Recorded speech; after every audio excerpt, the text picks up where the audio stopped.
Hi, everyone. It's been a while since we've done a bonus mini episode, but that's what we're doing today. So I'm Tim Wilson, and I'm joined by Rehgan Avon for a brief discussion about an upcoming conference that we wanted to share with our listeners. To be clear, this is not a sponsored mini episode. It's just that we're a week out from International Women's Day, and this seemed like a good time to have this little mini episode. And yes, for International Women's Day, we have a full episode. We're super excited about that. Although, as per tradition, neither Michael nor I will be co-hosting that. It'll just be Mo with a guest co-host and a very, very special guest. But Rehgan is joining me now to talk about the DataConnect conference, which is the conference formerly known as the Women in Analytics Conference and is an in-person event coming up in Columbus, Ohio on June 2nd and 3rd. So welcome to this mini episode, Rehgan. Thanks, Tim. Thanks for having me. So we've known each other for quite a while and have crossed paths, and I can admit that I am a past, admit? That's not like a bad thing. I'm a past attendee of the conference formerly known as Women in Analytics, but you have a few different day jobs. I think the DataConnect conference and the Women in Analytics organization might be your longest running and probably least financially compensated job. Is that a fair? Yeah, that's extremely accurate. So can you give a little background on kind of what prompted you to start the event and the organization, and can maybe talk a little bit about the conference itself? Yeah, absolutely. It kind of was the organization first, and then we, had the conference, and then we came back to our roots to start building out the organization again. But we started in 2016 because when I first got into the industry, I was still in college, and I was looking for communities to learn more. I didn't know anything other than this word Hadoop, which I thought was a very weird word. And I was trying to figure out like what all of this meant, what the hype was about. And I couldn't find any groups or communities to be a part of at the time. And of course, I'm a college student, so I'm not extremely well connected at the moment.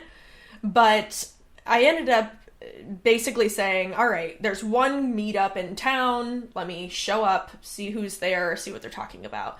So I showed up, and I was the youngest person in the room by far, and one of very, very few women in the room, which I thought was crazy. And so I started an event, and it was 4 hours, invited some speakers, and 120 people showed up, which I thought was absolutely absurd at the time. And we had so much fun, and we connected with one another, and people were kind of begging us to do something again.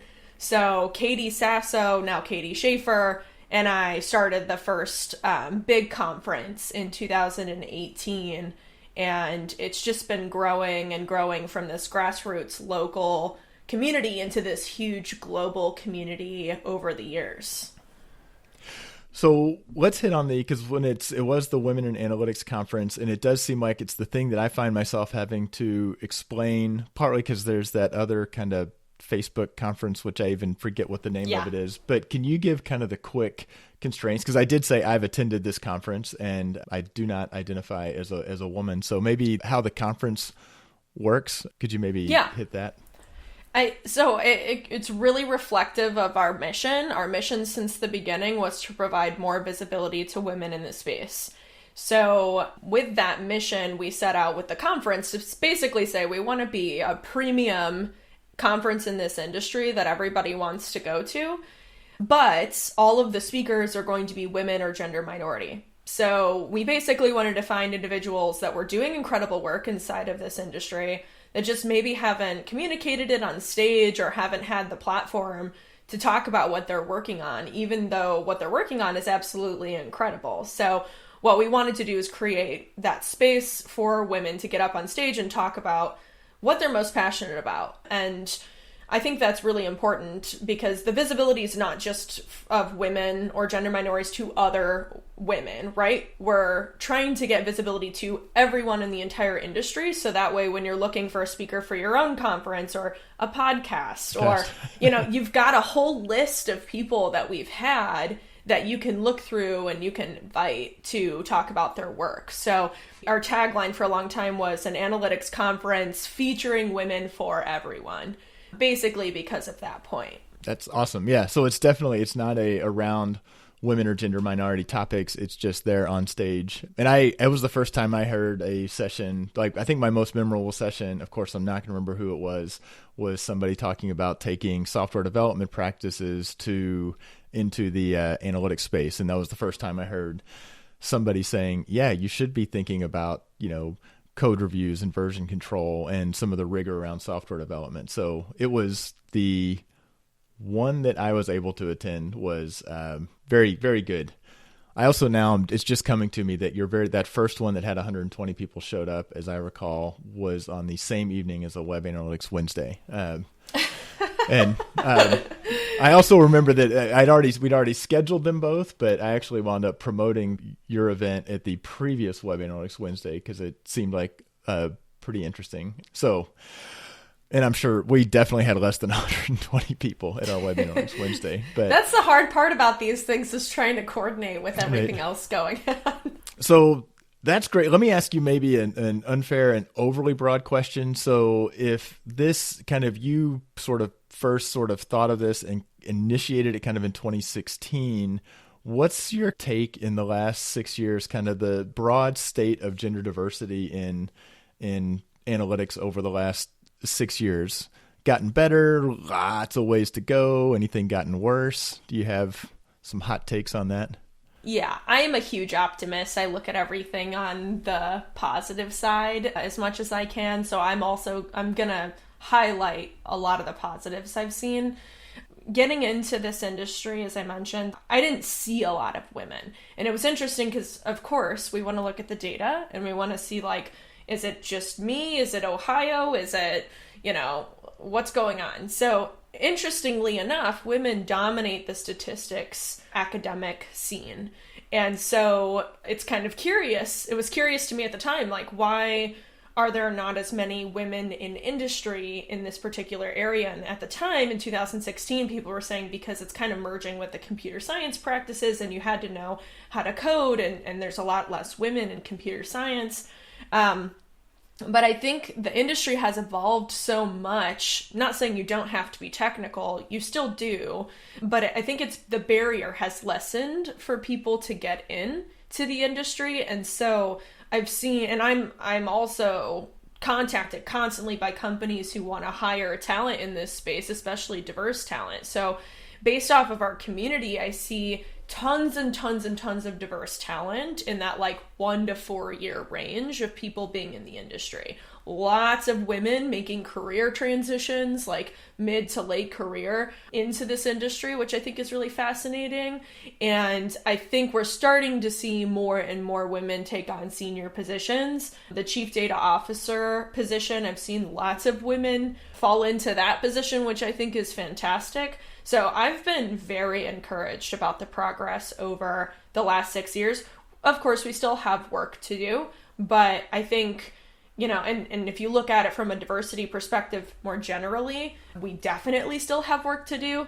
And so I think let's continue doing that. But I think we've seen tons of progress over the last 6 years. That's encouraging. I'm negative by nature. So it just happened yesterday. I got an email about a paper hearing from 15 top voices in the data and AI industry, and there was a sum total of one woman on that list, which prompted a little bit of a reaction to that email. So I think to that point, we do full sessions. Actually, it's funny because last night Kelsey and Lauren and I were having a full session on literally researching women authors and trying to find, certain speakers on certain topics. And it can be kind of challenging. I think the problem is not that they don't exist. It's just that we can't find them very easily. To your point, these lists that are published, they don't include women often. So that's a little frustrating. And I think we need to get better at amplifying some of those diverse voices in the industry.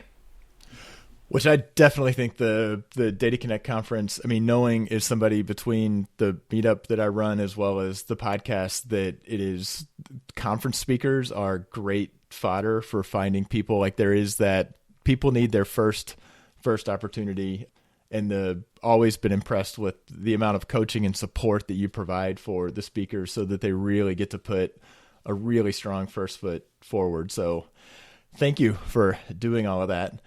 maybe we can recap, do like be marketers and have a few quick little calls to action as to, it's a public service announcement for our listeners as to this event. Again, it is June 2nd and 3rd in Columbus, Ohio, which it's a great time to be in Columbus in early June. And the website is dataconnectconf.com. And I think you have a promo code for I do. listeners who come in. Can you share that with? 100%. So if you go to dataconnectconf.com and put in the promo code Power Hour, you'll get 15% off of the tickets. And I know you mentioned in person. We are primarily in person. We do have virtual options. So if you want to participate virtually, there's options for you to do that as well. And if people are not able, if they're students or aren't able to afford the conference, are there opportunities for them to get, I guess, some assistance on that front? Yeah, 100%. So we're currently working really hard to get more sponsors for student scholarships, which will completely comp your ticket. So stay tuned on the student side. But if you're from out of town or you don't live in Ohio and you want to come to the conference in person, Jobs Ohio just sponsored our fly-in scholarship, which is a really fun, unique opportunity. So you can go and apply to that scholarship. And then if you get selected, we'll cover your flight to get here and we'll also cover your ticket.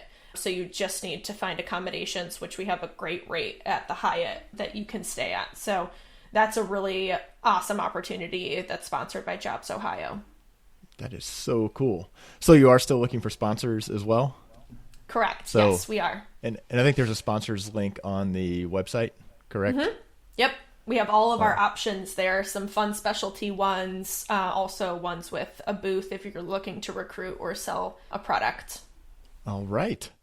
So hopefully if you're listening, you can come in person, and if not, maybe you can do something hybrid. If you cannot do either, then please consider spreading the word, either pointing to this little mini episode or pointing to the DataConnect Conf website. Share it through with your colleagues, with your social medias, and help spread the word. Is there anything else you'd like to share, Rehgan? Yeah, I mean, I would just like to thank the whole WIA team too. There's a whole army behind everything that happens, and volunteers and people who support it, like yourself, Tim. So thank you to everybody who has supported it over the years. Oh, awesome. All right. Well, thanks for coming on. I personally am looking forward to attending. Awesome. I hope to see you there in person.